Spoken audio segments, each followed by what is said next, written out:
It was a huge house party that defied the pandemic ban, and it ended with a shooting that left one person dead and several others injured. CBS 2's Finnstrom is live at the scene with the latest. Cara. Leslie, detectives still have a large area around this mansion sealed off. They are hoping that physical evidence, as well as video from cell phones and security cameras, can point them to the shooters. We're treating it as a gang related based on some evidence that they've located. LAPD detectives are looking for what appears to be more than one shooter after a huge party at a rented Beverly Hills mansion turned deadly. That video, posted by a partygoer, captured more than a dozen gunshots. LAPD officers say a 35-year-old woman was killed. Another woman and man were wounded and remain hospitalized in stable condition. They say two other partygoers suffered less serious injuries. Detectives are now looking into social media reports of gambling and trying to determine the exact motive.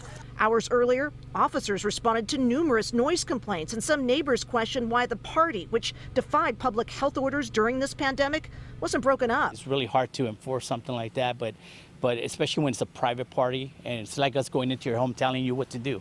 How can I do that, right? But when you're the public, obviously I have to tell you and try to enforce whatever I can. Lieutenant Chris Ramirez says officers did clear public streets and impound cars, and the group quieted down. He says there were no additional calls to police until the shootings.